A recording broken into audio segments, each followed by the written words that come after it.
Hello guys, welcome back to my channel. आज के इस वीडियो में हम पढ़ेंगे क्लास 12 के पेंटिंग का चैप्टर नंबर 3 राजस्थानी लघु चित्र शैली। ये टॉपिक आपके एग्ज़ाम के पॉइंट ऑफ व्यू से काफ़ी इम्पोर्टेंट टॉपिक है, तो आप इस टॉपिक को बहुत ध्यान से समझना। ये चैप्टर या ये टॉपिक आप लोगों के सिलेबस में है, तो ज़ाहिर से रिलेटेड क्वेश्चन भी आप लोगों के एग्ज़ाम में पूछे जाएंगे। वो 2 मार्क्स के भी हो सकते हैं, 3, 4, 5 और 6 मार्क्स के भी वो हो सकते हैं। आपका कंसेप्ट क्लियर होना चाहिए, फिर चाहे वो एग्ज़ाम में आपसे कितने भी मार्क्स का क्वेश्चन पूछ ले। तो आज हम स्टार्ट करते हैं राजस्थानी लघु चित्र शैली। तो हमें नाम से पता चल रहा है कि इस टॉपिक के अंदर हम राजस्थानी लघु चित्र शैली के बारे में पढ़ेंगे। इसमें हम राजस्थानी चित्रों का अध्ययन करेंगे। स्टार्टिंग से हम इसका उदय और विकास पढ़ते हैं कि किस तरीके से इसका उदय और विकास संभव हुआ।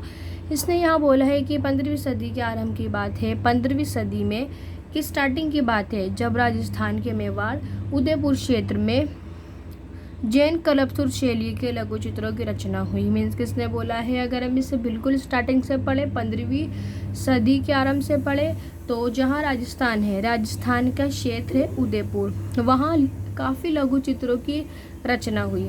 इन कला चित्रों में हमने वहाँ लोक कला देखी, स्थानीय लोक कला रूपों आजंता, यहाँ तक कि जो गुजरात की महान कला परंपराएं हुआ करती थी, उन गुजरात के परंपराओं को लेते हुए विशिष्ट तत्वों का एक मिश्रण तैयार किया।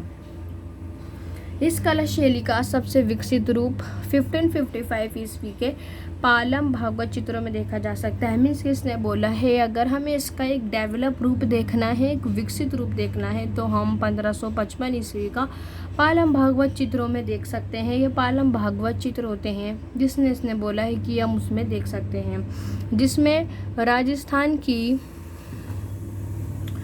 कला शैली का पारंपरिक कला शैली को विशुद्ध रूप से प्रस्तुत किया गया है। इसने बोला है कि जो पालम भागवत चित्र है, उसके अंदर राजस्थान की जो शुरुआत से कला शैली है, उसका हम रूप उसमें बहुत अच्छे से देख सकते हैं।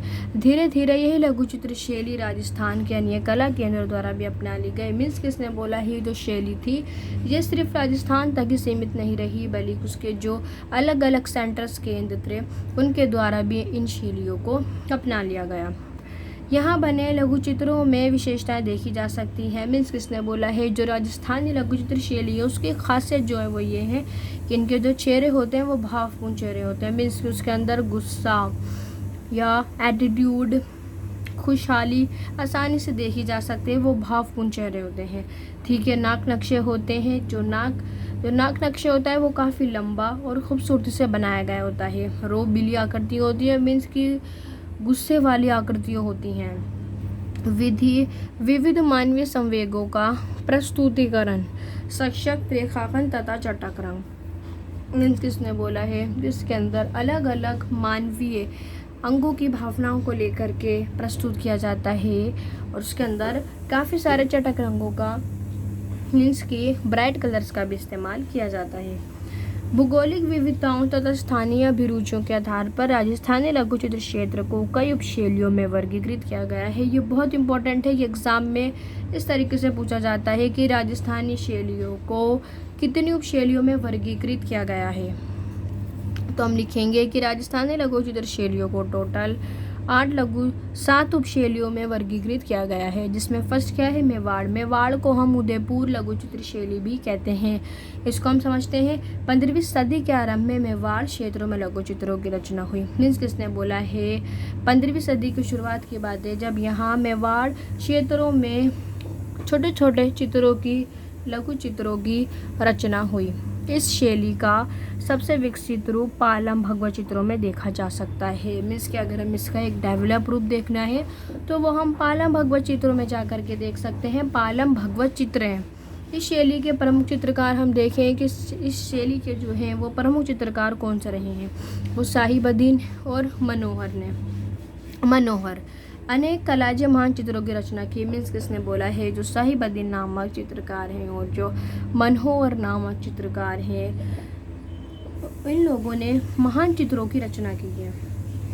भक्ति रोपत्र, पंचख्यान नरोपत्र, बाण भेद रोपत्र तथा रागों पर आधारित अमूर्त विषयों के चित्रण में मेवाड़ी मुगल विद्यमान है। मीन्स किसने बोला है, अगर हम ये कुछ टॉपिक देखें, भक्ति रूपत, पंचख्यान रूपत, बान भेद रूपत, रागो, अगर ये कुछ टॉपिक देखें तो उसमें हमें देखने को मिलता है जो मेवाड़ उदयपुर लघु चित्र शैली है इनमें बहुत हद तक विद्यमान है। आई होप कि आप लोगों को ये बहुत अच्छे से समझ में आ रहा होगा। सेकंड वाला देखते हैं, बूंदी लघु चित्र शैली। रागमाला श्रृंखला के चित्रों के रूप में बूंदी के आरंभिक लघु चित्र चुनार में बने। मीन्स किसने बोला है, अगर हम एक श्रृंखला पर आधारित मीन्स की रागमाला श्रृंखला की बात करें तो उनके चित्रों के रूप में जो बूंदी लघु चित्र शैली है वो पहली बार चुनार में बने।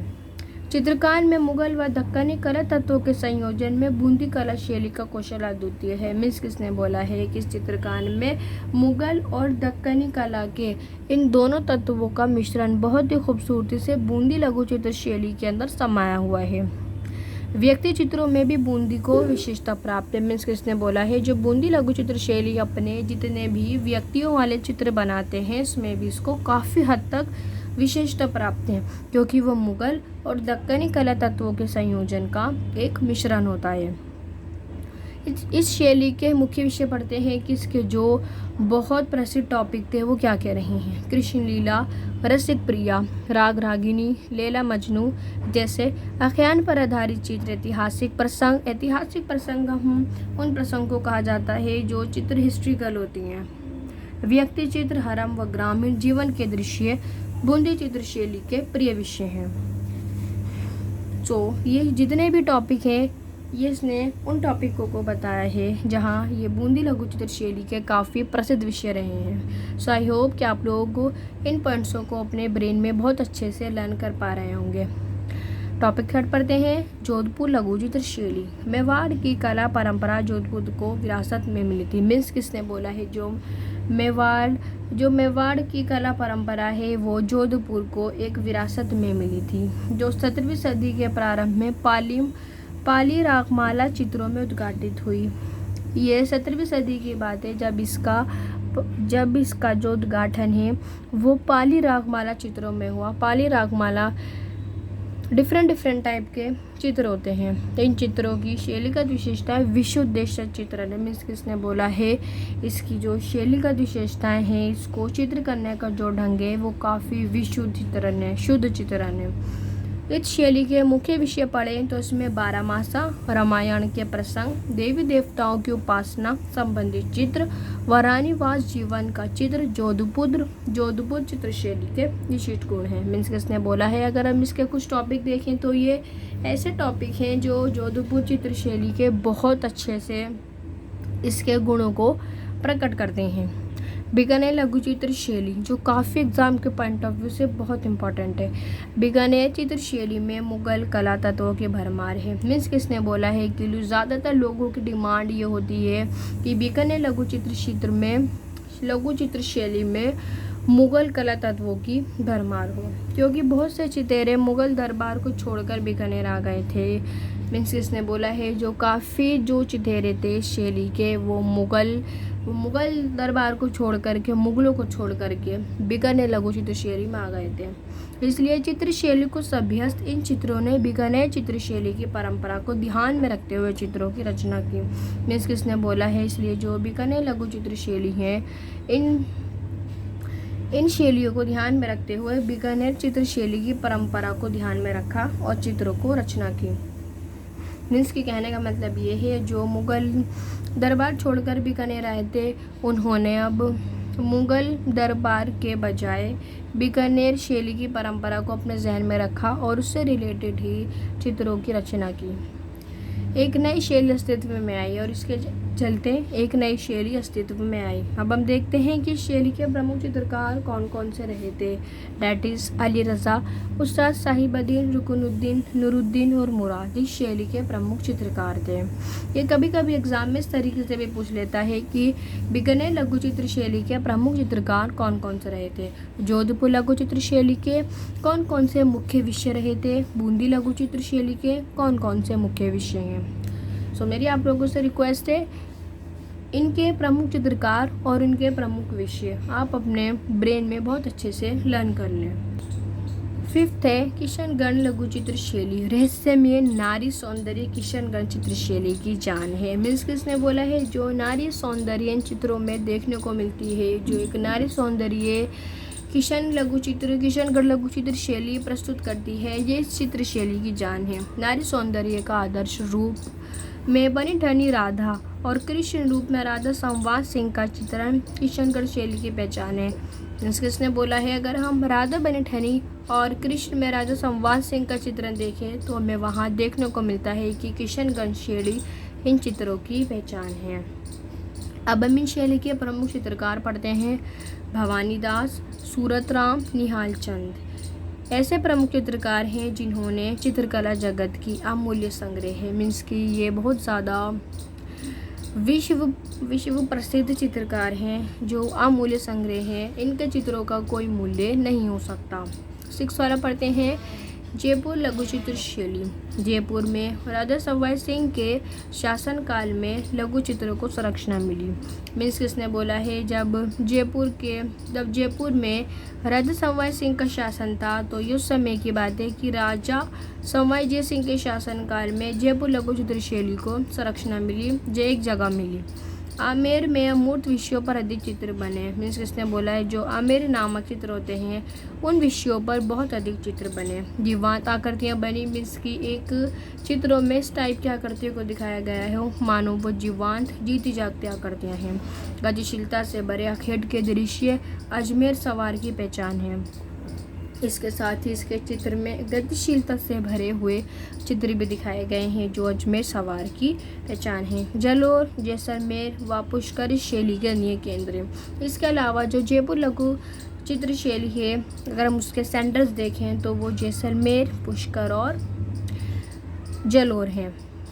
अब हम इस शैली के प्रमुख चित्रकार देखते हैं कि शैली के प्रमुख चित्रकार किनको कहा गया है। मोहम्मद शाह और शाही इब्राहिम को जयपुर शैली के प्रमुख चितेरे कहा गया है।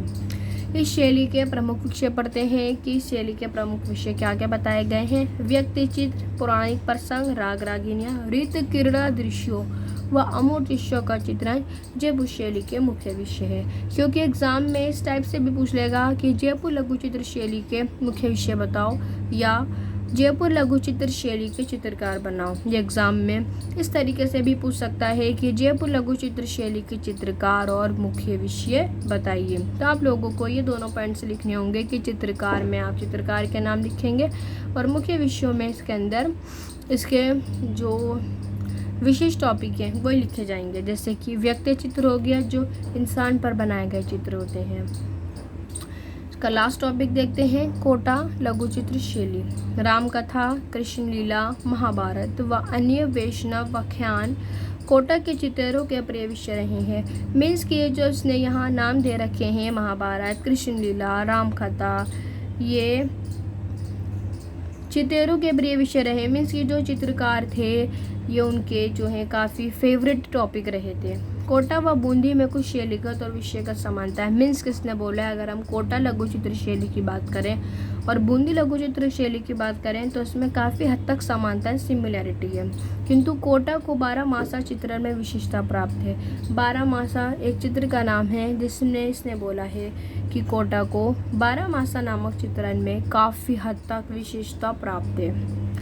इस शैली के अगर हम प्रमुख विषय देखें तो वो मानव चित्र हैं, जो मानव पर बनाए गए होते हैं। त्योहार उत्सव हैं, जो त्योहार वगैरह पर बनाए जाते हैं। आखेट दृश्य हैं, हरम, वन्य जीवन, जो वन्य जीवन पर जीते जागते चित्रों में बनाए जाते हैं। प्राकृतिक चित्रण में कोटा को विशेषता प्राप्त है। अब इसने बोला है जो कोटा लघु चित्र शैली है उसके अंदर इसको प्राकृतिक चित्रों में जो इसकी नेचुरल सीनरी होती हैं इसमें इसको विशेषता प्राप्त है, महारत प्राप्त है। सो आई होप कि आप लोगों को ये टॉपिक समझ में आया हो। ये टॉपिक आपके एग्ज़ाम के पॉइंट ऑफ व्यू से काफ़ी इम्पोर्टेंट टॉपिक है।